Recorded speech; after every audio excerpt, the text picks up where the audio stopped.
Bien, amados, estamos en un día muy particular. Estamos celebrando un año más de vida de esta iglesia. Y yo pensaba de qué debo hablar, pues debo hablar de la iglesia. Debo hablar de la iglesia, porque estamos celebrando la iglesia. Entonces, le he puesto por título a este mensaje, Edificaré mi iglesia. ¿Cómo se llama el mensaje? Edificaré mi iglesia. Hoy estamos, como puedo decir, de manteles largos, estamos de celebración, estamos de fiesta, porque estamos celebrando ciertamente 21 años de vida de esta preciosa iglesia, que Dios nos ha permitido ver nacer, ver crecer, ver madurar y ver multiplicarse. De acuerdo a la primera bendición que el hombre recibió de parte de Dios, que podemos encontrar en Génesis capítulo 1, verso 28, cuando Dios le habla al hombre y le dice por primera vez que lo bendice, declarándole creceos, multiplicaos, llenar la tierra, sojuzgarla y señorear sobre ella. Y me puse a investigar, dije yo, bueno, son 21 años, se habla de una numerología hebrea, y busqué dentro de la numerología hebrea el significado y aprendí que el número 21 es un número bastante importante, es un número que está vinculado a la espera, a la revelación, a la plenitud y a la manifestación del poder de Dios. Y un ejemplo podemos ver en ese número 21 en relación con precisamente el profeta Daniel. Dice la palabra de Dios que Daniel ayunó 21 días. 21 días antes de recibir la respuesta del cielo. Y el ángel que se le aparece le revela que la respuesta le fue enviada precisamente el primer día que él dispuso su corazón para orar y para humillarse delante de Dios. Pero también le explica que hubo una batalla espiritual que impidió que la respuesta le llegara rápido. Los ángeles venían, pero el ángel de Persia se levantó contra los ángeles que traían el mensaje y los detuvo por un rato. Tuvo que venir otro ángel más grande para destruirle. Y bueno, ahora sabemos que el ángel que se levanta es el ángel de Grecia, que es el ángel que significa la simbología, es la filosofía, el conocimiento, la ciencia, etc. Entonces vemos que el número 21, por lo tanto, significa o simboliza la perseverancia que se manifiesta al final como una victoria divina. Y bueno, en esta numerología hebrea, entonces esto confirma que el tiempo de espera forma parte de los propósitos de Dios y produce madurez espiritual cuando nosotros estamos ansiosos por saber qué dice Dios. ¿Qué dice Dios para nuestra vida? Tenemos una duda, tenemos una necesidad, hemos orado y de pronto como que los cielos no se abren, como que nada queda claro. Y bueno, entendemos entonces que ese número 21 habla de esa espera. En Mateo capítulo 16... en el verso 18, Jesús está hablando con sus discípulos y le dice a Pedro, yo también te digo que tú eres Pedro y sobre esta roca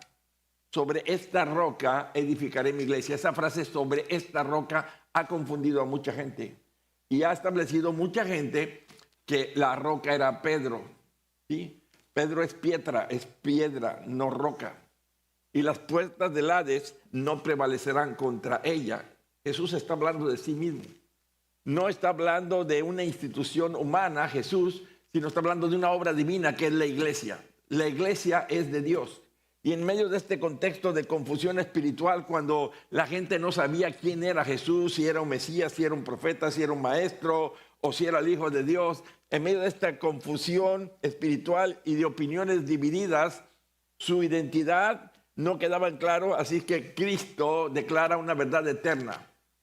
Y dice, la iglesia es mía y yo la edifico. ¿Sí? Yo la edifico y nadie podrá destruirla. Y esta promesa, amados, nos sostiene fielmente como pueblo de Dios en todo tiempo. Y así debe ser nuestra vida, sostenida en las palabras de Dios. Dios dijo que la iglesia es de Él y que esa iglesia va a perseverar y que esa iglesia va a crecer. Ahora, Jesús le pregunta a los discípulos, ¿quién dicen los hombres que soy yo? Y las respuestas eran variadas. No solamente eran variadas, eran insuficientes. Y Pedro le confiesa y le dice, tú eres el Cristo, el Hijo del Dios viviente.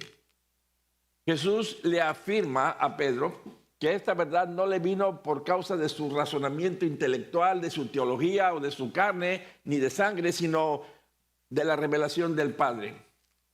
Amados, la iglesia se edifica sobre la revelación correcta de quién es Jesús, no sobre tradiciones, no sobre emociones, no sobre ideas humanas. La iglesia se establece en el principio de quién es Jesús. Cristo entonces es el verdadero edificador de la iglesia. Y él dice, edificaré mi iglesia. Y el énfasis está en mí y edificaré. Está hablando de que él es el que hace la obra. Así que la iglesia no es obra de hombres carismáticos, hombres agradables, hombres amorosos, o de líderes sabios, o de sistemas religiosos bien establecidos. Que nos quede bien claro, amados, que Cristo es el arquitecto, el constructor y el fundamento.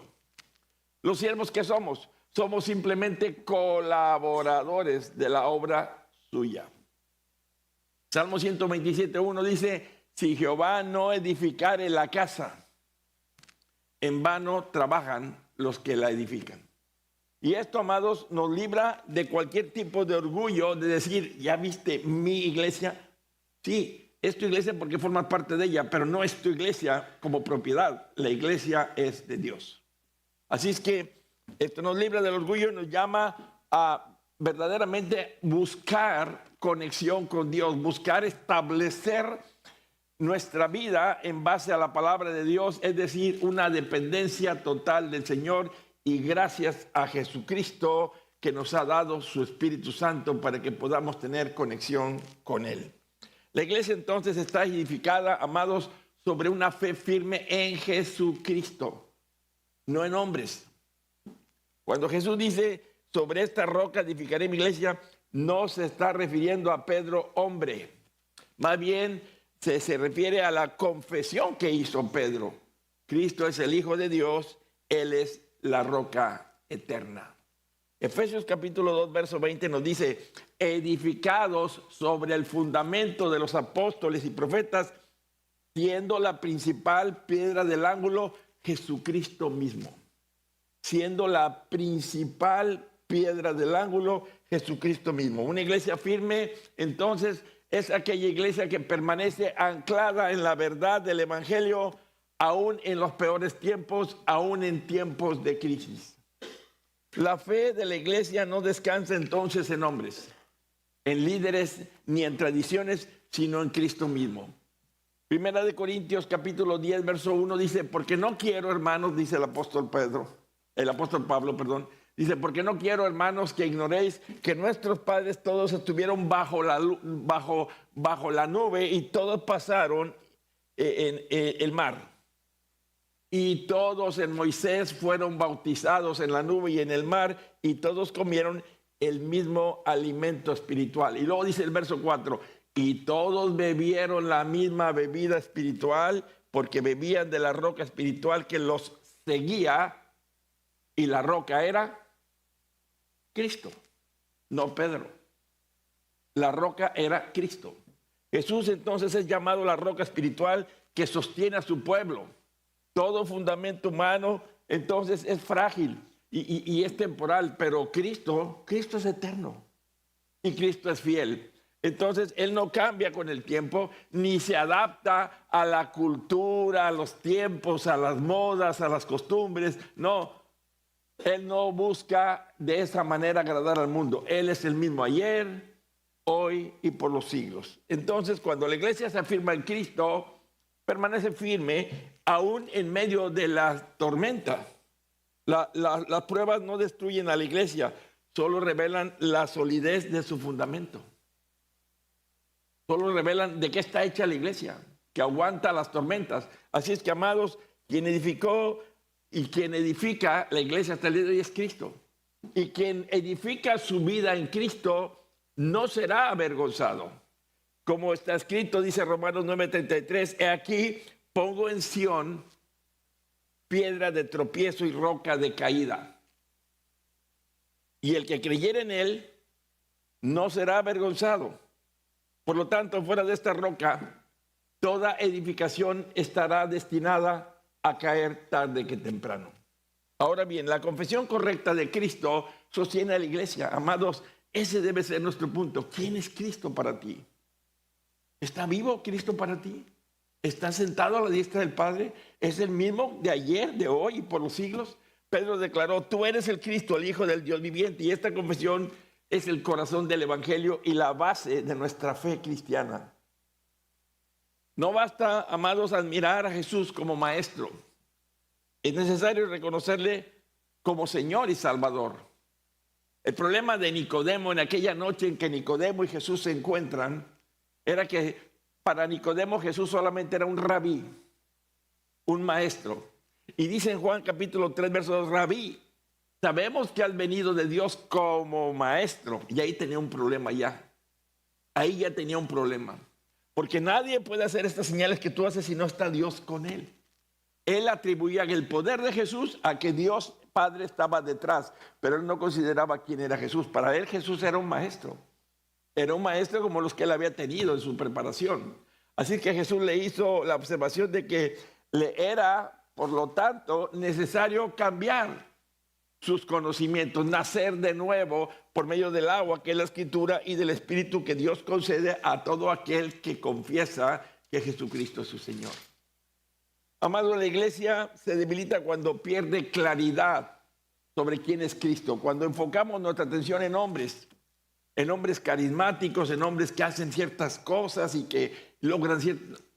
Nuestra mirada tiene que estar siempre en Cristo. La iglesia se debilita cuando pierde esa claridad y toda sana doctrina comienza entonces con una cristología correcta. Cuando usted entiende quién es Jesucristo, su camino está claro. Negar la deidad de Cristo, amados, es socavar el fundamento de la iglesia. Por eso, amados, donde Cristo es exaltado, la iglesia es fortalecida. Dice Colosenses 1:18, y Él es la cabeza del cuerpo, que es la iglesia, el que es el principio, el primogénito de entre los muertos, para que en todo tenga preeminencia. Por lo que confesar a Cristo con fidelidad es un acto de obediencia y de adoración. Ahora bien, una firme fe produce una vida obediente y perseverante. Cuando usted dice yo tengo una fe firme, entonces usted es una persona obediente. ¿Obediente a quién? A la palabra. Y persevera en la palabra. Mateo capítulo 7, verso 24 dice, cualquiera pues que me oye estas palabras y las hace, no las conoce, no las habla, no las discute, no, las practica, le compararé a un hombre prudente que edificó su casa sobre la roca. Así es que la fe verdadera no es solo una confesión verbal, sino es confianza práctica y plena en el señorío de Jesucristo.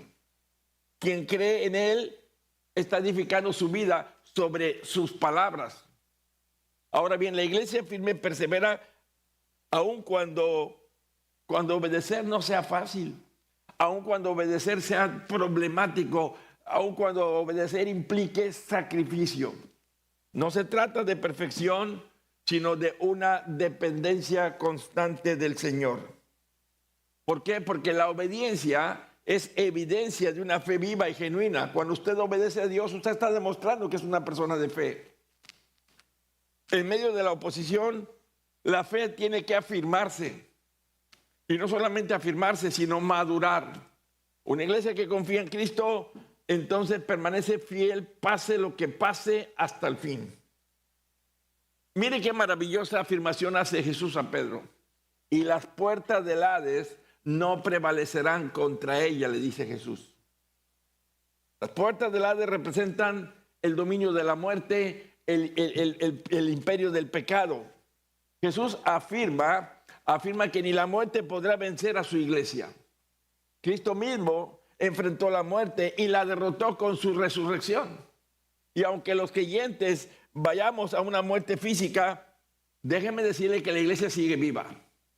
La muerte de Esteban, usted recordará, en el libro de Hechos capítulos 7 y 8, la muerte de Esteban no detuvo la iglesia. La impulsó más bien a crecer. La desató, la provocó. La persecución en Hechos capítulo 8 no apagó la fe, más bien la esparció el fuego del Espíritu por todo el territorio. La persecución, amados, no apagó la fe, sino que la esparció. ¿Y por qué? Porque la iglesia depende de Cristo, no de un hombre. Y aunque sacrificaron hombres y aunque mandaron hombres al fuego, a la hoguera o a la muerte, a los coliseos, la iglesia siguió. La iglesia siguió, ¿por qué? Porque la vida de la iglesia no depende de hombres, sino de Cristo resucitado. Y donde hay resurrección, no hay derrota definitiva. El poder del infierno, entonces, no podrá frenar el avance del evangelio. Anoche me llegaron peticiones de oración para Uganda. Hay una gran persecución en Uganda, hay una gran matanza de cristianos y me enseñaban iglesias quemadas, destruidas, y en medio de la iglesia gente tomada de la mano alabando a Dios. En medio de la destrucción seguían firmes alabando a Dios. El Hades entonces simboliza la oposición espiritual contra el reino de Dios. Satanás ha intentado por todos los siglos detener la iglesia desde su nacimiento. Y podemos recordar que Herodes encarceló a Pedro, pero Dios lo libró sobrenaturalmente. Pablo fue perseguido, encarcelado y azotado, pero eso no detuvo el evangelio. El evangelio como quiera avanzó. Cada intento de silenciar la verdad resultó en una mayor expansión. Amados, las fuerzas del mal no pueden cerrar lo que Dios ha abierto, porque el poder de Dios es mayor que toda la estrategia del enemigo. ¿Cuántos lo creen?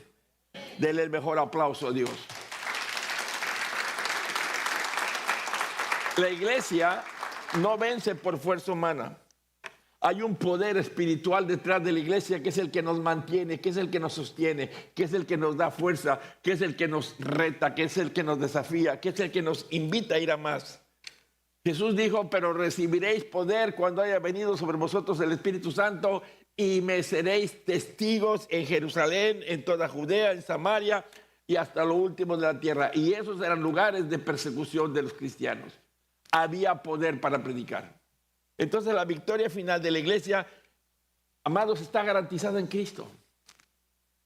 Romanos 8:37 dice, antes en todas estas cosas somos más que vencedores por medio de aquel que nos amó. Y dice el verso que sigue, por lo cual estoy seguro, dice Pablo, de que ni la muerte, ni la vida, ni ángeles, ni principados, ni potestades, ni lo presente, ni lo porvenir, ni lo alto, ni lo profundo, ni ninguna otra cosa creada nos podrá separar del amor de Dios que es en Cristo Jesús, Señor nuestro. Apocalipsis capítulo 7, del verso 9 al 10, nos muestra a la iglesia triunfante junto al Cordero. Y es impresionante cuando describe en lo futuro. Dice, después de esto miré y he aquí una gran multitud. No nos da un número. Nada más nos dice una gran multitud, la cual nadie podía contar, de todas las naciones y tribus y pueblos y lenguas que estaban delante del trono y en la presencia del Cordero, vestidos de ropas blancas y con palmas en las manos, y proclamaban a gran voz diciendo, la salvación pertenece a nuestro Dios, que está sentado en el trono y al Cordero. El enemigo será derrotado definitivamente al final de los tiempos. Así que la iglesia persevera por una sencilla razón, porque su destino está asegurado en Cristo. Nada ni nadie podrá separar al pueblo de Dios del amor de Dios. Así que la promesa de Cristo sostiene a la iglesia hasta su regreso. La iglesia seguirá firme, hermanos.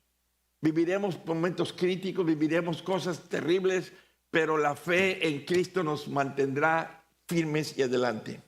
Ahora, consideremos a la iglesia de Jesús. La iglesia de Jesús tiene autoridad delegada por el mismo Jesús. Toda autoridad verdadera tiene su origen en Cristo resucitado. Jesús declaró, toda potestad me es dada en el cielo y en la tierra. Toda potestad. Él tiene todo el poder y Él se lo da a su iglesia. Por lo tanto, la iglesia no debe actuar en nombre propio, sino en el nombre del Señor. Separados de Cristo, la iglesia no tiene poder ni autoridad espiritual. Y recordemos a los apóstoles cómo ministraban reconociendo la autoridad que no era suya, reconocían a Jesús. Pedro sanó al cojo en el nombre de Jesucristo, no por mérito personal. Él decía en el nombre de Jesús. No tengo ni oro ni tengo plata, pero en el nombre de Jesús, levántate. Ahora bien, la autoridad delegada requiere sujeción al Señor que la concede. Donde Cristo es honrado, su autoridad se manifestará. La autoridad delegada se ejerce conforme a la palabra de Dios. Jesús entregó a la iglesia las llaves del reino, dijo. Y esto implica, amado, la responsabilidad de proclamar el evangelio con fidelidad, de acuerdo a lo que la palabra de Dios enseña.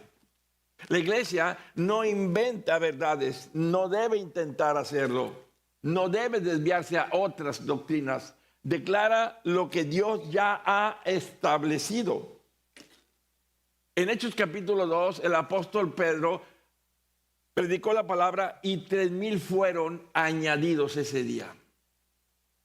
La autoridad se manifestó en el mismo momento que él anunció y predicó el perdón y el llamamiento al arrepentimiento. Por lo tanto, amados, vea qué interesante. Dios nos ha dado poder para atar y desatar, y esto no es manipulación, sino más bien es obediencia a la Escritura. La gente que no tiene a Cristo está atada por el diablo, está enceguecida por el diablo, tiene un velo en sus ojos que no le deja ver el resplandor de la luz de Cristo. Tenemos el poder y la autoridad para desatar. Toda autoridad fuera de la palabra entonces se convierte en un abuso espiritual. La iglesia se somete primero a la verdad que proclama, y cuando lo hace, entonces recibe la autoridad de Cristo para desatar a los cautivos. La autoridad delegada se confirma con fruto espiritual. Cuando tú tienes una autoridad delegada, la confirmas por los resultados. La autoridad de Cristo produce transformación, no dominio humano. No estamos al frente para dominar o para apropiarnos, no, más bien para generar una transformación. Donde la iglesia ejerce bien la autoridad, hay salvación y hay restauración. Pablo reprendió con autoridad para corregir, no para destruir. Amado, la disciplina bíblica busca restaurar al creyente caído.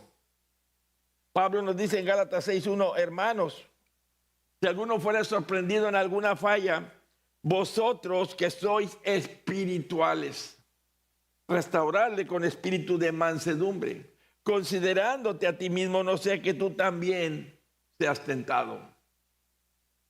La verdadera autoridad edifica, no oprime.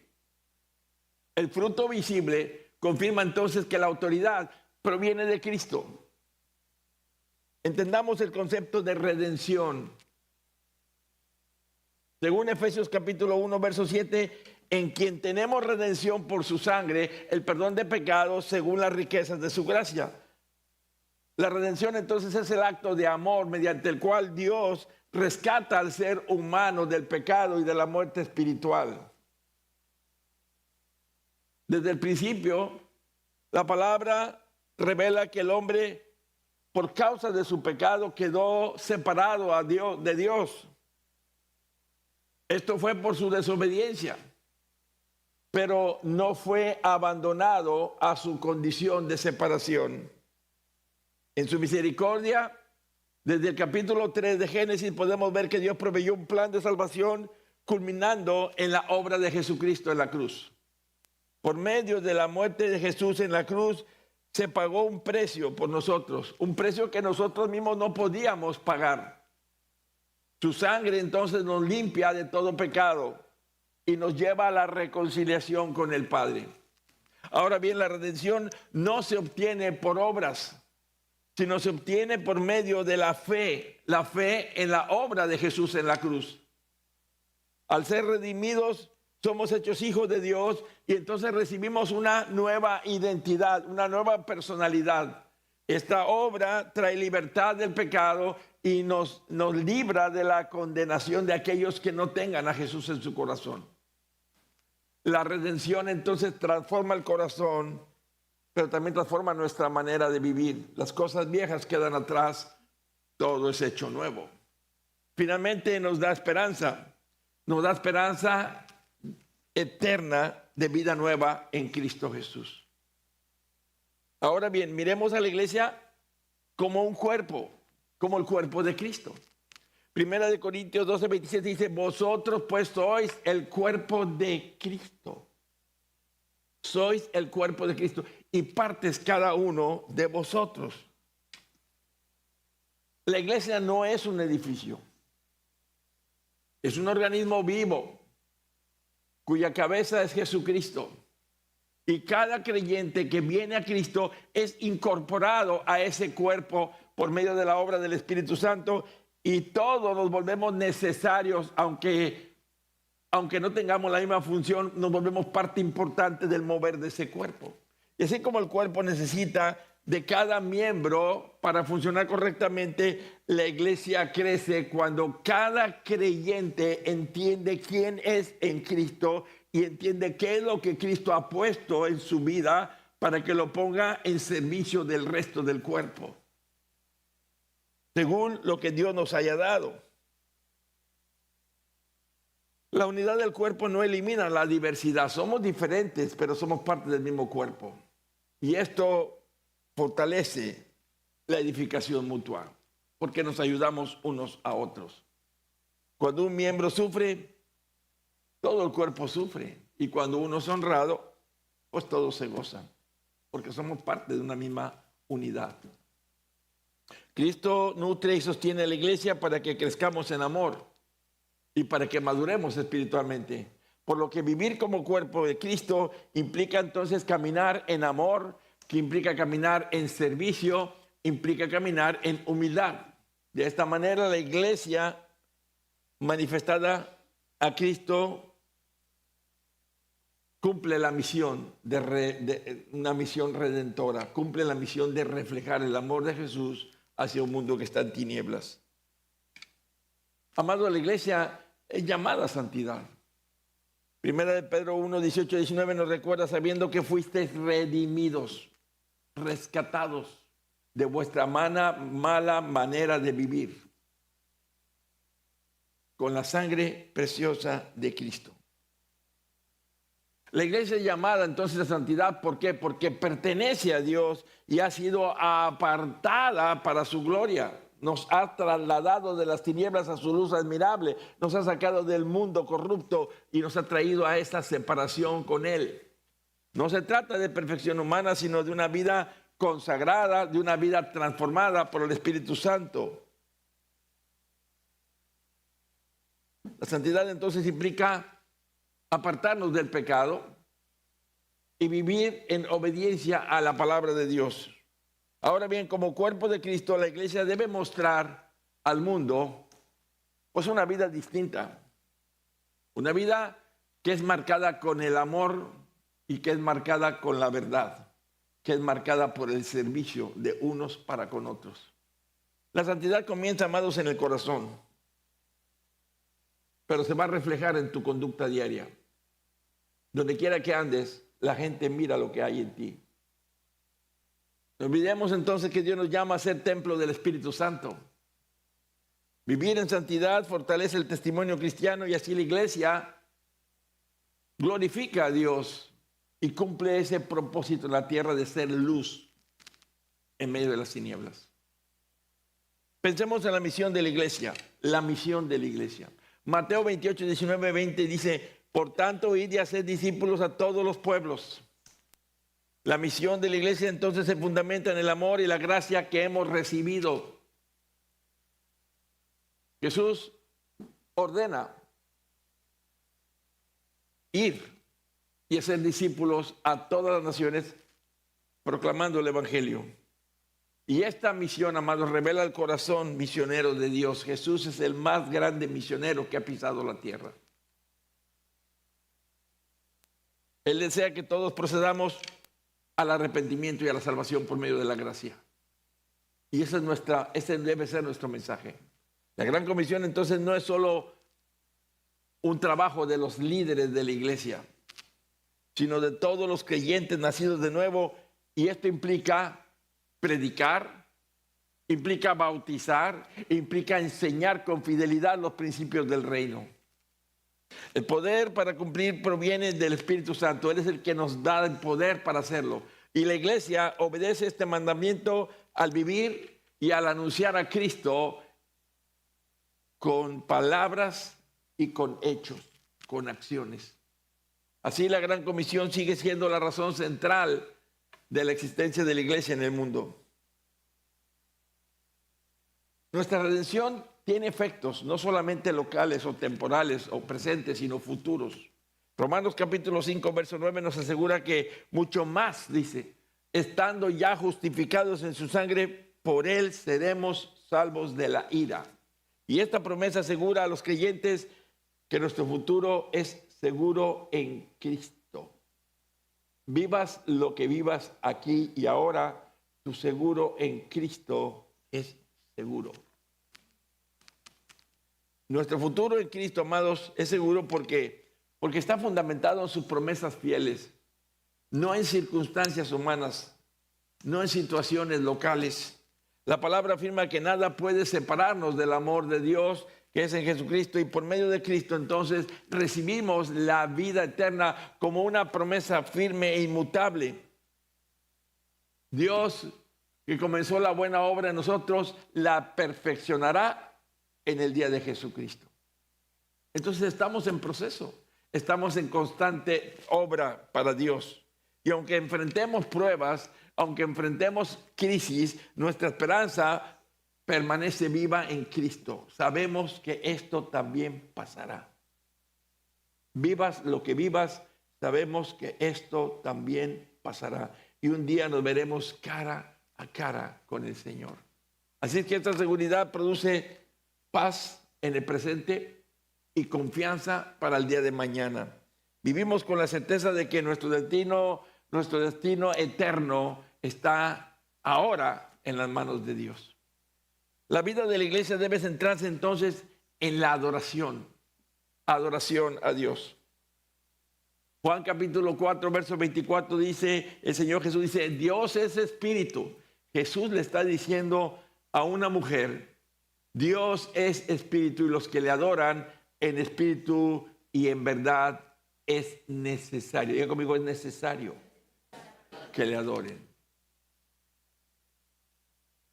No nos reunimos solamente por tradición, sino para adorar, para exaltar, para reconocer, para escuchar y para obedecer al Señor. Y cuando Dios es glorificado, los corazones entonces son confrontados y atraídos. Una iglesia que vive para la gloria de Dios se convierte entonces en luz en medio de la oscuridad. Y esta gloria se manifiesta cuando el evangelio es predicado con fidelidad, no moviéndonos para nada, no saliéndonos para nada de su palabra. Ahora, un aspecto clave de glorificar a Dios implica edificar a los demás en la fe. Efesios capítulo 4, verso 12 dice que los pastores y líderes somos dados para la edificación del cuerpo de Cristo. No somos llamados a hacerlo todo, sino a capacitar al pueblo de Dios. Por eso en esta iglesia, usted recordará, siempre anunciamos el colegio de discípulos. Siempre anunciamos diplomados, cursos, talleres, lecturas de libros, porque nuestro trabajo es preparar. Estamos llamados a capacitar al pueblo de Dios y nuestra función principal entonces es formar creyentes maduros que conozcan la palabra y sepan servir conforme a sus dones. La edificación comienza cuando cada miembro entiende que tiene un llamado y participa con sus dones y talentos y recursos en la obra de Dios. Así la iglesia deja de depender de unos pocos y se convierte en un cuerpo activo. Los estudiosos del crecimiento hablan de que distribuyen la iglesia en un 20-60-20. Creo que lo he enseñado ya. 20% que son los que hacen la obra, 60% que son los que están dudando y otro 20% que estorban la obra, que fastidian la obra, que atacan la obra y están en la iglesia.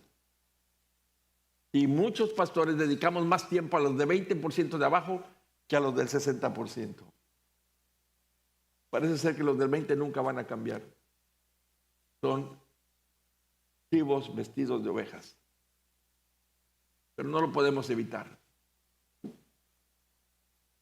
Por eso cada creyente debe aprender a ministrar con humildad, pero también con responsabilidad, a crecer, a madurar, a prepararnos. Amados, el servicio deja de ser obligación y se vuelve respuesta agradecida a la gracia de Dios. De este modo es como la obra se fortalece, es como la obra se multiplica.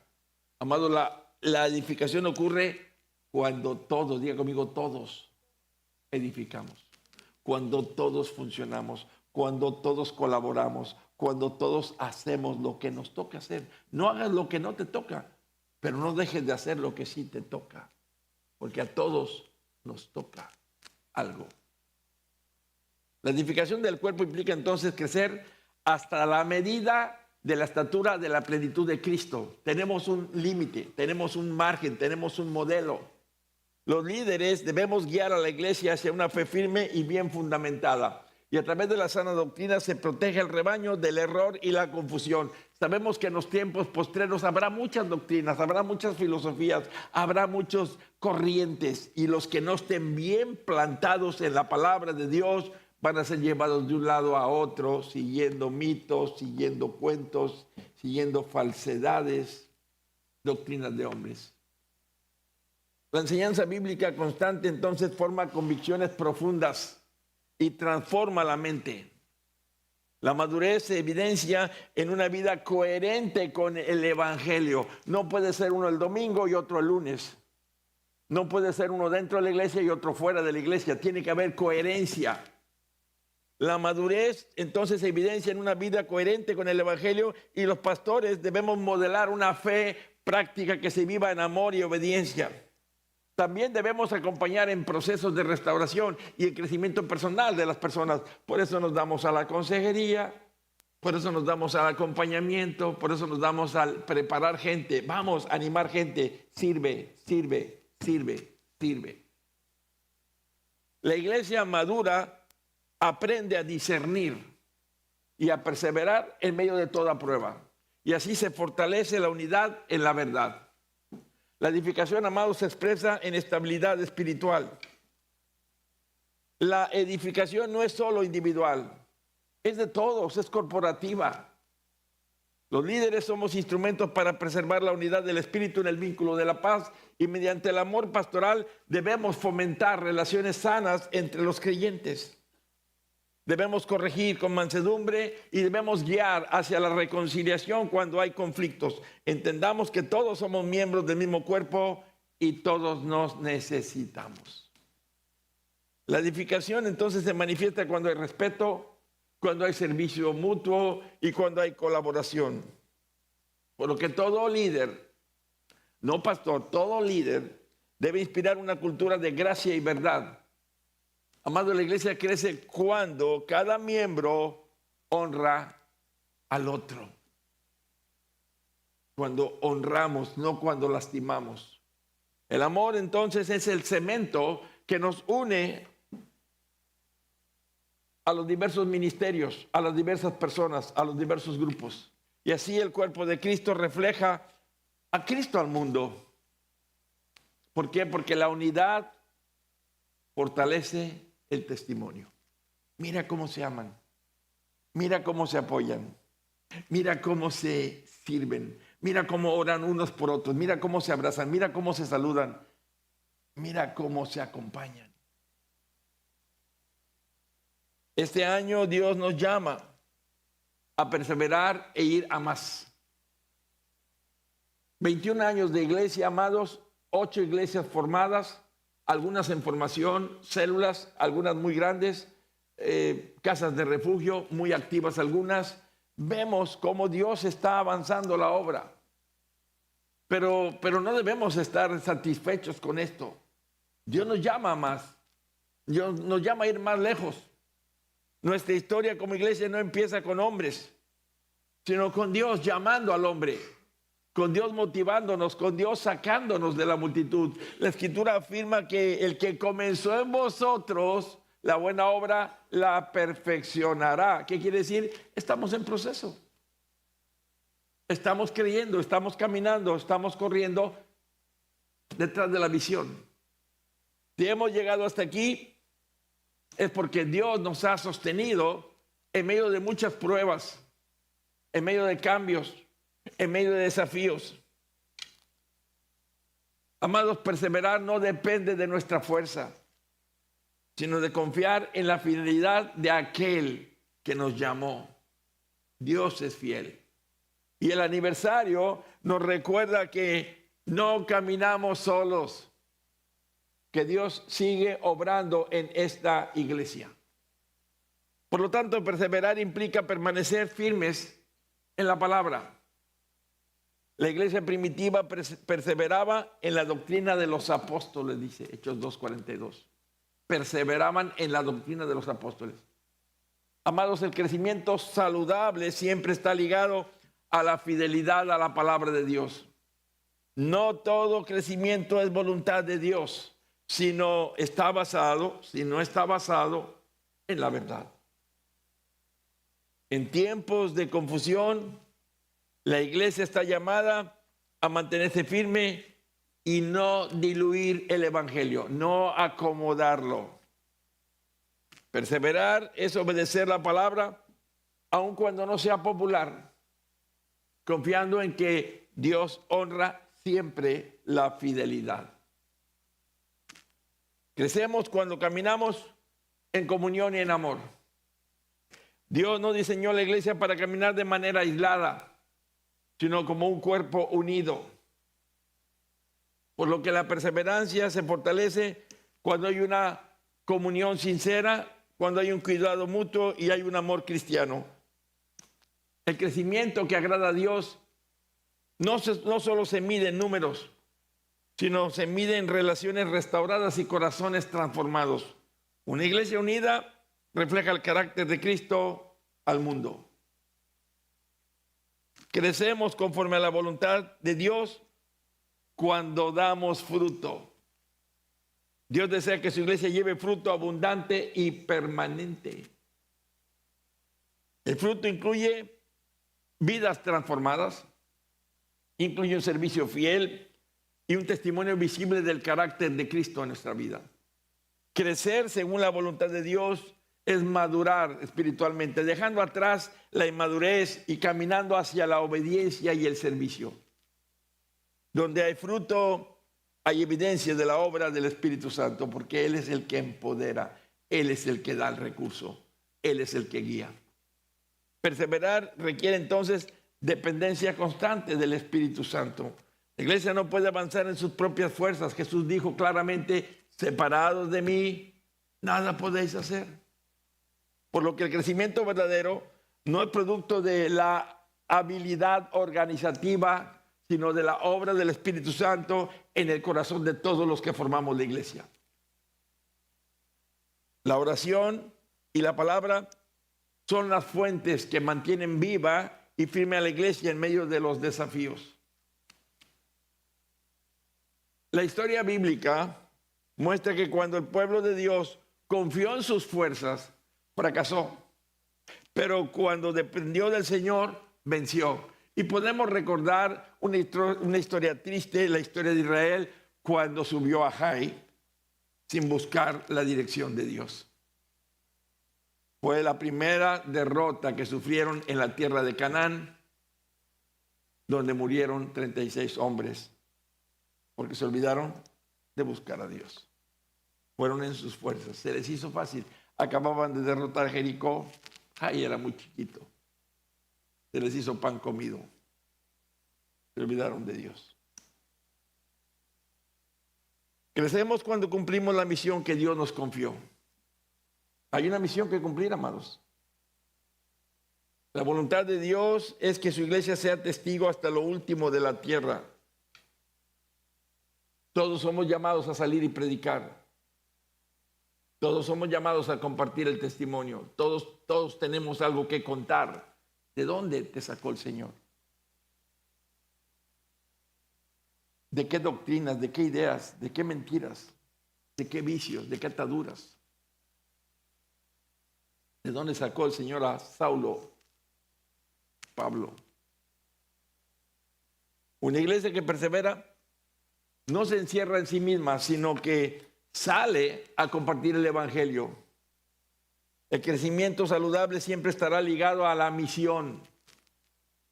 Cuando obedecemos el llamado de Dios, entonces Él añade a los que han de ser salvos, dice Hechos 2:46. Y perseverando unánimes cada día en el templo y partiendo el pan en las casas, comían juntos con alegría y sencillez de corazón, alabando a Dios y teniendo favor con todo el pueblo. Y el Señor añadía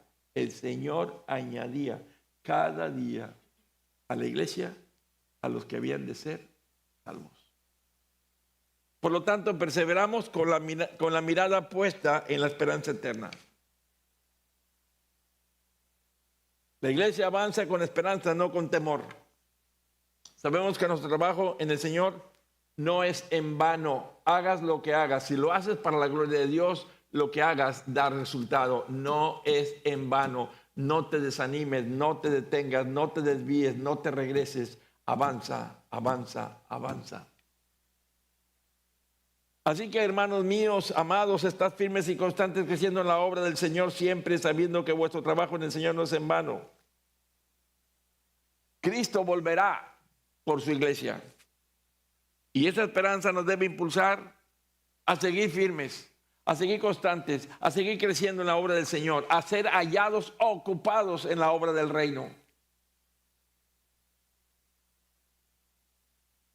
El aniversario no es celebrar el pasado, sino que nos anima a seguir adelante con fe hacia el futuro que Dios ha preparado para todo aquel que le cree. Recordemos la misión de Gracia Abundante. Comunicamos y enseñamos con pasión y amor el Evangelio de Jesucristo a la gente en todo lugar para que alcancen salvación y vida eterna. Esa es la misión de esta iglesia. La pasión nace de una experiencia viva con Cristo, no solo de un conocimiento intelectual. Si usted no ha tenido un encuentro personal con Jesús, usted no es un apasionado. Pero cuando usted es encontrado por Jesús, tiene un encuentro como lo tuvo Saulo de Tarso, entenderá la pasión de Pablo. Tuvo un encuentro personal. Por eso todos necesitamos un encuentro personal, no con una religión, no con una denominación, no con una iglesia, con Jesucristo resucitado. Recordando que el amor es el puente que permite que la verdad sea recibida y no rechazada. Jesús mismo enseñó con compasión, mirando la necesidad espiritual de las personas. Él veía que la gente estaba como ovejas sin pastor.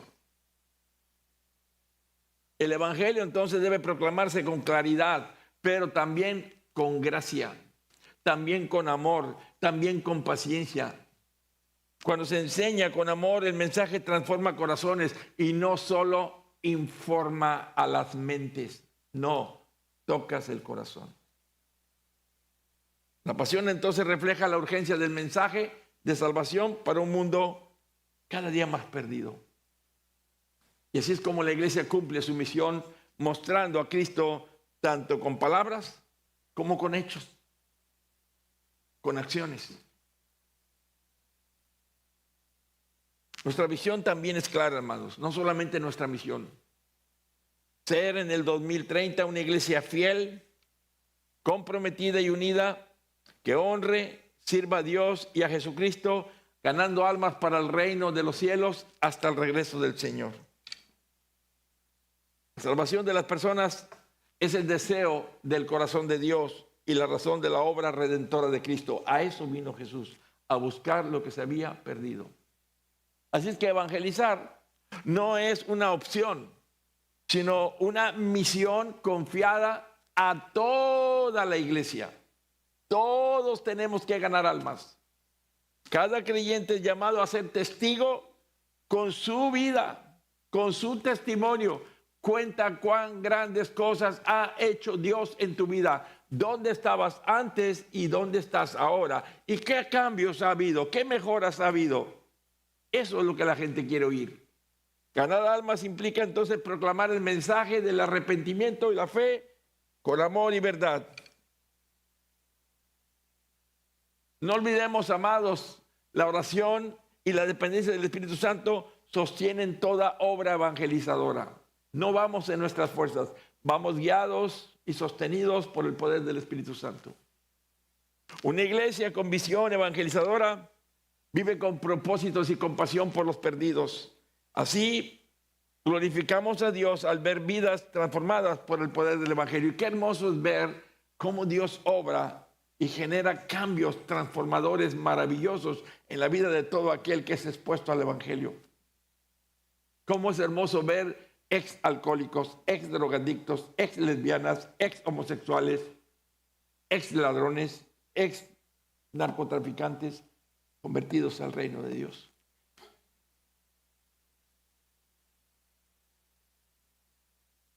Termino diciendo, hoy celebramos un año más de la fidelidad de Dios. Hoy celebramos un año más de la fidelidad de Dios. Primera de Samuel capítulo 7, verso 12.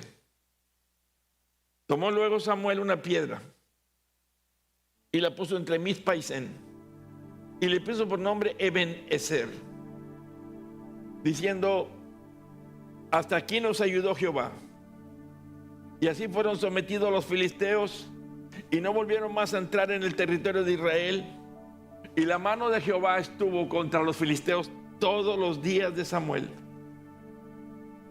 Hemos perseverado, no porque seamos fuertes, no porque seamos sabios, sino porque Dios ha sido fiel. Amados, el llamado para nuestra iglesia es claro. Seguir firmes, crecer en madurez, dar fruto y caminar conforme a la voluntad de Dios. Que este aniversario renueve en nuestro corazón el compromiso con Cristo, el compromiso con su palabra y con su misión. Jesús vino e inició la misión, a nosotros nos toca concluirla. Sigamos adelante. No nos detengamos, no nos desanimemos, no nos dejemos confundir ni distraer. Sigamos adelante porque el Señor aún tiene mucho que hacer entre nosotros. Amén. Vamos a orar. Padre Santo y bueno, gracias te damos, Señor, en esta hora. Tú eres bueno y para siempre es tu misericordia. Gracias te damos, Señor, porque en tu fidelidad nos has concedido un año más como iglesia. Ha habido cosas tristes, ha habido cosas dolorosas, ha habido dificultades y obstáculos, pero tú has estado aquí, has sido fiel y nos has sostenido con la diestra de tu poder. Por eso hoy podemos decir Ebenezer. Hasta aquí nos has ayudado, Dios. Que tu palabra siga morando en nuestro corazón. Que tu espíritu siga alimentando nuestro hombre interior, animándolo, consolándolo, fortaleciéndolo, dirigiéndolo, corrigiéndolo, exhortándolo. Que crezcamos, que seamos ganadores de almas, que recordemos que tenemos una obra que hacer todos y cada uno de nosotros, empezando en nuestro Jerusalén. Que no dejemos de orar por nuestros hijos, por nuestros nietos, por nuestros padres, por nuestros hermanos, por nuestros vecinos, por nuestra Judea, por la Samaria y por lo último de la tierra. Señor, gracias, porque tú estás aquí, porque tú has hecho posible esta obra y muchas más que vienen en camino. Declaramos, Señor, que somos una iglesia que quiere exaltar tu nombre, glorificar tu nombre. Declaramos, Señor, que en esta iglesia el pastor eres tú Los demás solamente vasos de barro en manos del alfarero. Señor, lávanos, límpianos, purifícanos y llénanos de tu Santo Espíritu. De tal manera, Señor, que donde quiera que vayamos, tengamos siempre la palabra de vida necesaria para ser predicada. En toda situación, en toda circunstancia, en toda necesidad.